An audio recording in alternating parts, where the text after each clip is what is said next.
Hola a todos, mi nombre es Guillermo Ortiz Ruiz, yo soy internista, neumólogo intensivista, soy el jefe de cuidado crítico del Hospital Santa Clara y dirijo los programas de medicina interna, neumología y cuidado crítico de la Universidad del Bosque. El tema que quiero compartir con ustedes es la microangiopatía trombótica visto desde la unidad de cuidados intensivos.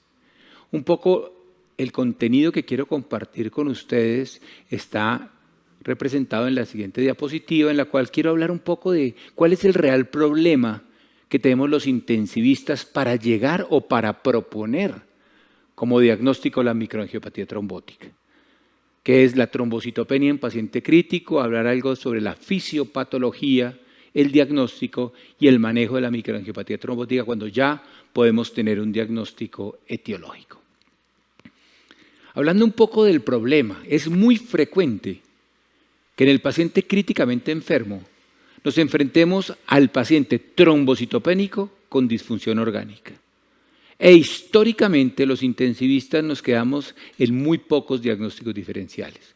Miren ustedes, por ejemplo, este artículo publicado por el grupo canadiense en el cual tenemos una corte que ha sido apareada de pacientes trombocitopénicos versus no trombocitopénicos y observamos cómo la trombocitopenia va de la mano con el uso de ventilación mecánica, con el uso de vasopresores y más aún, la trombocitopenia parece asociarse con un aumento de la mortalidad en paciente crítico, en este caso en paciente séptico.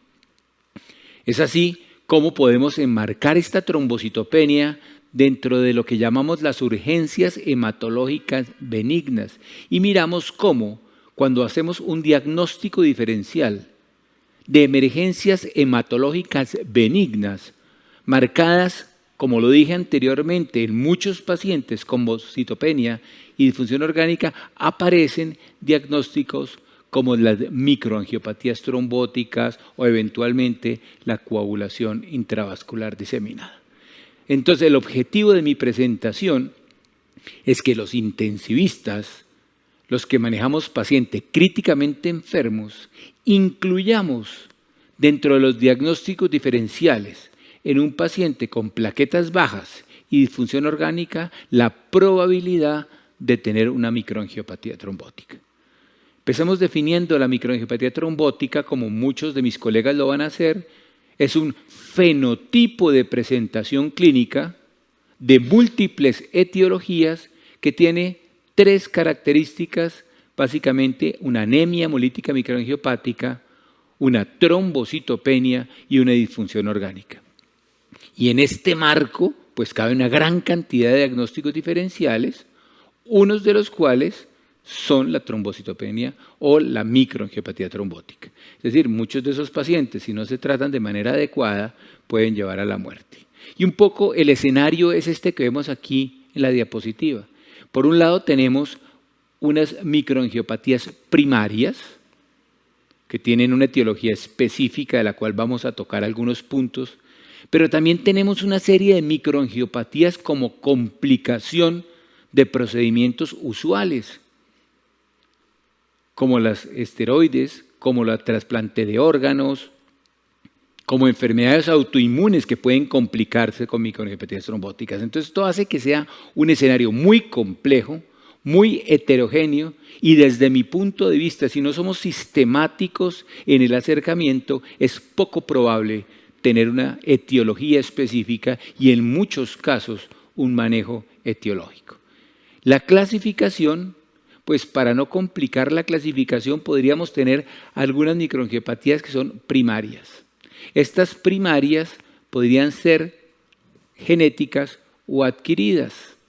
La mayor parte de las microangiopatías primarias, genéticas o adquiridas tienen que ver con trastornos de la coagulación, de la expresión del complemento, de todas estas primarias tanto genéticas como adquiridas. Pero en términos prácticos, y como lo vemos en la diapositiva a la derecha, podríamos tener dos grupos de microangiopatías. Unas que son, como lo dije anterior, primarias, que serían básicamente tres grupos: el síndrome hemolítico urémico, entre comillas, típico o STEC, el síndrome hemolítico urémico atípico y la púrpura trombocitopénica trombótica. Esos serían primarias con una etiología, una fisiopatología y algunos, como lo dije anteriormente, un manejo específico. Pero por otro lado, tenemos las microangiopatías secundarias, que son una complicación a fármacos, a conectivopatías, como lo van a expresar muchos de los colegas, gestación y una serie de patologías que hacen muy difícil el diagnóstico si no tenemos un altísimo nivel de sospecha. Y la historia de esta entidad comenzó hace muchos años, en 1924, cuando el profesor Moscovic hace una descripción de lo más cercano a una púrpura trombocitopénica trombótica en una mujer de 24 años. Obviamente en ese momento la mortalidad era alrededor del 90% y dado el nivel de sospecha, la clasificación y el manejo, esta mortalidad afortunadamente es mucho menor en la mayor parte de los pacientes. Hablando de las 3 microangiopatías primarias, podríamos hablar un poco en primer lugar de la púrpura trombocitopénica trombótica. La púrpura trombocitopénica trombótica tiene una expresión hereditaria por la deficiencia de ADAMS13, que sería una proteína que degrada los multímeros de von Willebrand, o adquirida, como se ve en la diapositiva, por anticuerpos anti-ADAMS13 que impiden que esta enzima catalice los multímeros de von Willebrand y eso genere agresión, agregación plaquetaria y anemia hemolítica microangiopática. Por otro lado, tenemos lo que se ha llamado históricamente el síndrome hemolítico, entre comillas, típico o STEC, asociado a una toxina bacteriana, la toxina Shiga, por su similitud con la Shigella, pero muchos de los brotes son causados por E. coli. Esta toxina Shiga se une a la membrana de los podocitos, inhibe la síntesis proteica, favorece la agregación plaquetaria, la expresión de factor tisular, la microtrombosis vascular, la anemia hemolítica microangiopática, la isquemia orgánica y el daño de órgano distal. Esta sería la segunda entidad considerada una microangiopatía trombótica primaria, en este caso asociada a la intoxicación de una bacteria. Y en tercer lugar, cada vez el complemento lo entendemos un poco más. Y el complemento, como lo observan ustedes en el esquema, tiene 3 cascadas. Una cascada clásica, una cascada que depende de lectinas y una vía alterna. Esta vía alterna tiene una cantidad de series reguladoras. Parece ser que esta vía alterna está activada de manera permanente y regulada a través de unos procesos de retroalimentación negativa.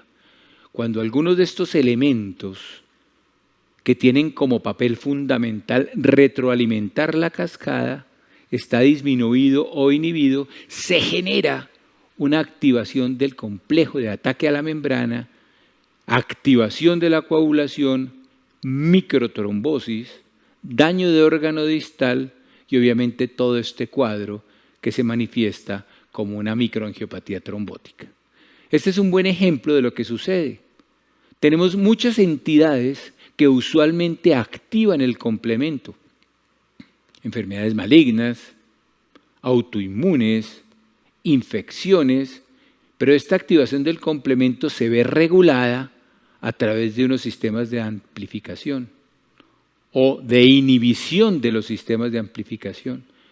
Cuando tengo alteración de los puntos de regulación, se produce una activación del complemento de manera exagerada, un complejo de ataque a la membrana, daño endotelial, activación plaquetaria, generación de trombina y lo que conocemos clínicamente como el cuadro de microangiopatía trombótica, trombocitopenia, disfunción orgánica y en muchos casos la muerte de nuestros pacientes.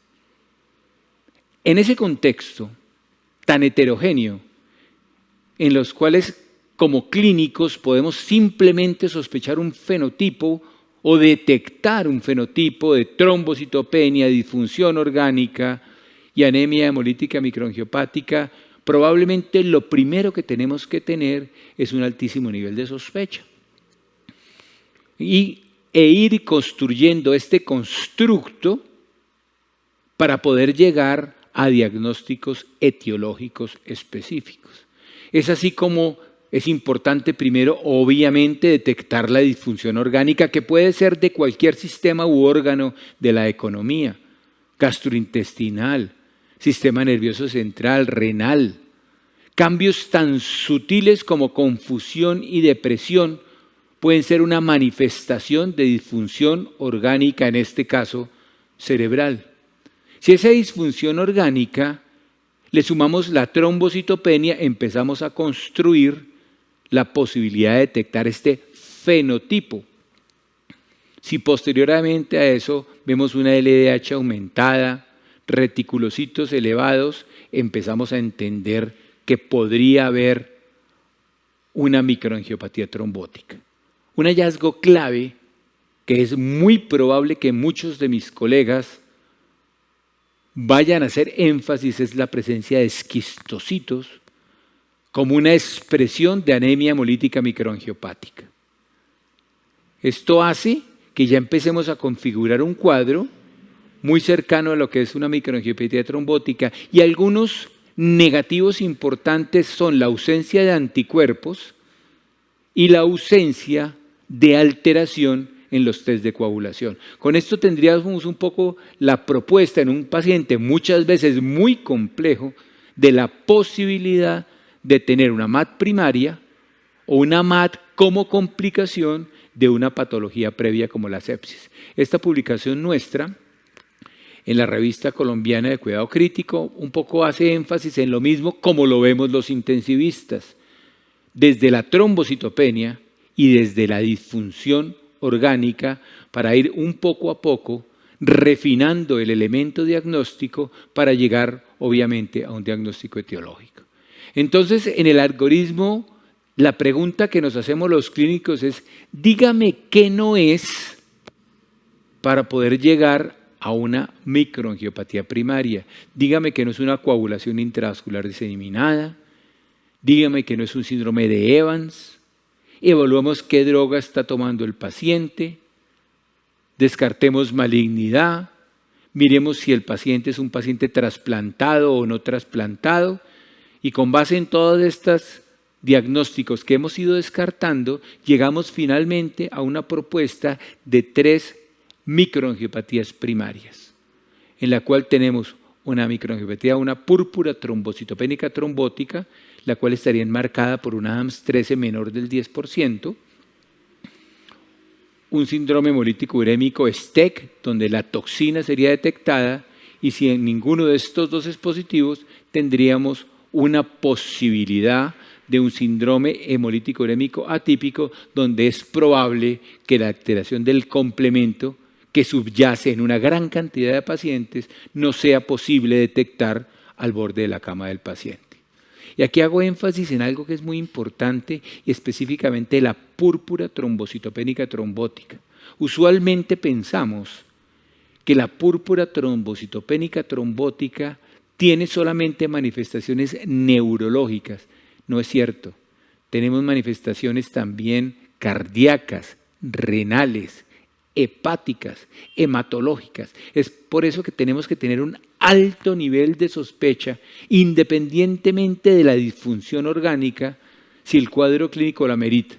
Y obviamente en muchos pacientes, como el paciente séptico, se superponen hallazgos, y si no pensamos en esto, probablemente nunca llegamos a un diagnóstico final.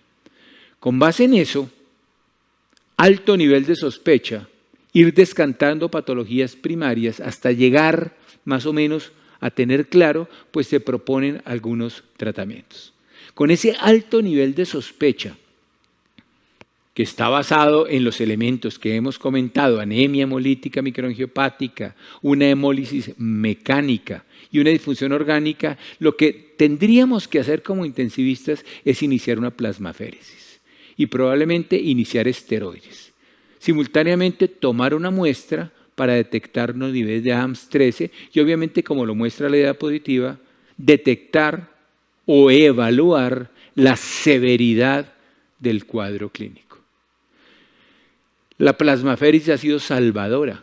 Hay pocos artículos en la literatura médica que muestren una disminución tan marcada de la mortalidad con una sola intervención. Este es un paper publicado en el New England Journal de 1991. ¿Hace cuántos años? 20 y pico de años. Con 100 pacientes, grupo canadiense, en el cual muestran ustedes que el intercambio plasmático, la plasmaféresis, se comparó con infusión de plasma. Y miren ustedes tanto de manera aguda, es decir, inmediata, como en 6 meses, los resultados de sobrevida son impresionantes. Miren ustedes en esta curva de Kaplan-Meier la diferencia de mortalidad o de la proporción de sobrevida en aquellos que fueron a plasmaféresis o intercambio plasmático versus los que tuvieron infusión de plasma. Es decir, es importante pensar porque la intervención se hizo en las primeras 8 horas. Entonces, si yo pienso que tengo la probabilidad de una púrpura trombocitopénica trombótica que llegó a tener antes mortalidades por encima del 80%, mi obligación sería inicie plasmaféresis, inicie esteroides, tome muestras y luego replantee. El no iniciar la plasmaféresis en las primeras 8 horas es probable que tenga ya una mortalidad atribuible y no beneficiamos a nuestros pacientes de esa intervención. Papers posteriores muestran cómo en este caso, desenlace que no es pragmático, que es experimental sobre la hiporreactividad microvascular, cómo, miren ustedes cómo la plasmaféresis mejora la perfusión, medida en piel, pero como una expresión de la hipoperfusión microvascular en estos pacientes. Es decir, estamos interviniendo en parte de la fisiopatología de los pacientes con la púrpura trombocitopénica inmunomediada en este caso. En relación con los esteroides, una de las grandes discusiones es qué dosis de esteroides damos, si altas o bajas, en general no parece haber diferencias. Las recomendaciones de expertos es básicamente inicie esteroides y si el paciente probablemente tiene un nivel de severidad muy importante, piense en utilizar altas o pulsos de esteroides durante 3 días consecutivos. En algunos pacientes se añade otro medicamento para evitar la producción de anticuerpos anti-ADAMTS13 como el rituximab. Vemos aquí algunos papers, generalmente papers observacionales, con un número muy reducido de pacientes, pero básicamente sería una alternativa con un nivel de evidencia que desafortunadamente no es muy alto. En algunos pacientes, desafortunadamente no tenemos la posibilidad de medir ADAMTS13, se han desarrollado algunos puntajes clínicos, probablemente este que estoy compartiendo con ustedes, el PLASMIC, es el más fuerte en términos de validación y derivación, en el cual hay algunos puntos, el número de plaquetas, las hemólisis, el no tener cáncer, no tener trasplantes y algunos elementos que ven ustedes en la diapositiva que suman 6 puntos y entre más puntos tenga el paciente, más probabilidad tiene de tener ADAMTS13 disminuido y más probabilidad tiene de aumentar su mortalidad. Son elementos que nos permiten eventualmente llenarnos de razones para poder iniciar una plasmaféresis de tipo temprano, en este caso con elementos fáciles de diagnosticar al lado de la cama de pacientes con un paper que está validado en términos de desenlaces clínicos. Y el otro elemento fundamental que muchos colegas nos preguntan es decir, oiga, ya le hice una plasmaféresis, ¿será que puedo tomar niveles de ADAMTS13? Es un artículo muy interesante que básicamente muestra que inclusive después de 3 plasmaféresis todavía el rendimiento es importante para detectar niveles disminuidos de ADAMTS13. Las microangiopatías trombóticas nos han llevado a algo que se llama o que todos conocemos como la medicina de precisión.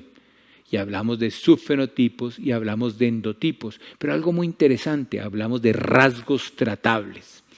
Si llegamos a unos diagnósticos específicos, ya podemos hablar de etiologías y lo más importante, rasgos tratables, manejos enfocados hacia manejos específicos, puntos específicos de la fisiopatología de una entidad nosológica.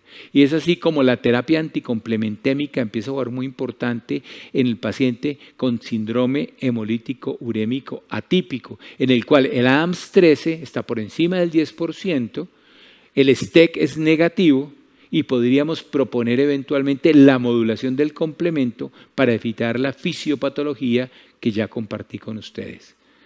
El uso de eculizumab o inhibidor del complemento está soportado por muchos papers. Les traje aquí dos importantes. Esta es una publicación del New England Journal en el cual básicamente reúne dos ensayos. Es un estudio fase 2, uno con 17 pacientes, otro con 20 pacientes, pero en términos prácticos permitió la normalización hematológica en la mayor parte de pacientes y la disminución de la LDH como una expresión de hemólisis intravascular microangiopática. Y otros trabajos, el trabajo menos fuerte, de la American Journal of Kidney Disease del 2016, con algo más de 40 pacientes, en el cual básicamente se mira la historia natural de estos pacientes, donde se observa que muchos pacientes pudieron descontinuar diálisis y aquellos que entraron sin diálisis, 4 iniciaron, pero en 2 se descontinuó, y se observan desenlaces interesantes en relación con la solución de la microangiopatía trombótica, cambios en el recuento plaquetario, mejoría en la función renal y cambios en la calidad de vida. Con esto podríamos soportar el uso de esta terapia anticomplementémica dirigida a un rasgo específico o a un rasgo tratable que llamamos la modulación del complemento, que interviene de manera importante en la fisiopatología de los pacientes con síndrome hemolítico urémico atípico en un alto porcentaje. Obviamente no en todos los pacientes. Volviendo a hablar de la púrpura trombocitopenia trombótica, en la cual probablemente ya le iniciamos plasmaféresis para extraer los anticuerpos, le dimos esteroides para inhibir la producción de anticuerpos, quisiéramos también inhibir la generación de trombosis microvascular. Y aquí también viene un elemento dirigido a un rasgo tratable, y es un nanoanticuerpo, el Caplacizumab, que se une al dominio A2 del von Willebrand tratando de impedir la agregación. E intervendríamos en todos los elementos fisiopatológicos de esta entidad. Sacamos los anticuerpos, impedimos que se produzcan e inhibimos la formación de los microtrombos vasculares. Varios papers que soportan el uso, tal vez el más fuerte, el Hércules, publicado en el New England Journal del 2019, más alrededor de 70 pacientes en cada brazo, donde miren ustedes cómo el uso del Caplacizumab se asoció con una disminución de la presentación de la púrpura trombocitopenia trombótica, de la curación o de la mejoría de este grupo de pacientes. Miren ustedes la proporción de pacientes que normalizaron las plaquetas fue mayor en el grupo de Caplacizumab. Y obviamente algo que es importante, y es que el seguimiento de los niveles de ADAMTS13 parece predecir recurrencias, exacerbaciones o recaídas. Es decir, la inmunosupresión parece jugar un papel importante para la inhibición de la producción de estos anticuerpos. Los efectos colaterales, sangrados leves, pero no fueron importantes, es decir, contraindicación en términos de sangrado no parecen ser tan importantes. Es así como ya algunos grupos proponen una terapia triple, que no voy a entrar a discutir el diseño de este artículo, simplemente hacer énfasis en que la terapia triple, esteroides, Caplacizumab, Rituximab y obviamente plasmaféresis, podría eventualmente tener algún papel de inicio temprano en algunos pacientes con sospecha de púrpura trombocitopénica trombótica. Poco elementos importantes en cuidado intensivo: sospeche la microangiopatía trombótica, descarte otras causas, inicie plasmaféresis temprana, evalúe los esteroides Y obviamente los anticuerpos monoclonales podrían tener un papel fundamental en el cambio de la historia natural de este grupo de pacientes. A futuro ya estamos hablando, este es un paper publicado de un caso específico de ADAMTS13 recombinante que probablemente sea parte de la terapia futura en algunos de estos pacientes. Y para terminar un poco la pintura completa, como publicaciones de cuidado intensivo, como el Intensive Care, que los grupos especialmente franceses muestran, miren ustedes cómo las entidades, causas y factores de riesgo de muerte en pacientes heterogéneos con microangiopatías trombóticas. Este es un artículo que une 48 horas, 48 pacientes en cada grupo, 48 pacientes, unos vivos, otros fallecidos, con múltiples etiologías. Y miren ustedes cómo la falla cardíaca se asoció de manera pragmática, es decir, con un grupo muy heterogéneo de pacientes con un aumento de la mortalidad. Pero el uso de plasmaféresis tiene un OR de 0.25, con un intervalo de confianza que no supera la unidad y una P estadísticamente significativa. Es decir, podemos intervenir en la disminución de la mortalidad con un altísimo nivel de sospecha y con el uso de plasmaféresis temprana. Muchas veces tenemos que suspenderla porque el paciente tiene una ADAMTS13 por encima del 10%, pero ante la sospecha de iniciar plasmaféresis, miren ustedes que en este paper, obviamente descriptivo, observacional, con limitaciones en su diseño, nos permite sacar algunas conclusiones. Estos pacientes también de púrpura trombocitopénica que no responden, tenemos alrededor de más o menos 40 pacientes, nos dice algo que hemos discutido, es si las plaquetas siguen bajas, seguimos pensando que el paciente no va bien, y para nosotros los intensivistas el SOFA, que mire de manera dinámica la disfunción orgánica, juega un papel fundamental en la detección y en el seguimiento de los pacientes. Nuevamente tenemos aquí cómo las manifestaciones cardíacas y la trombocitopenia parecen detectar a aquel paciente que no va bien. En conclusión, primero, el alto nivel de sospecha es fundamental. Anemia hemolítica microangiopática, disfunción orgánica y trombocitopenia en un paciente ya complicado en cuidados intensivos puede ser parte del inicio de un diagnóstico. Segundo, el diagnóstico es difícil porque los pacientes tienen otras complicaciones que pueden oscurecer este diagnóstico. Es una urgencia médica y si no hacemos un diagnóstico en muchos pacientes no podemos dar un trastorno adecuado.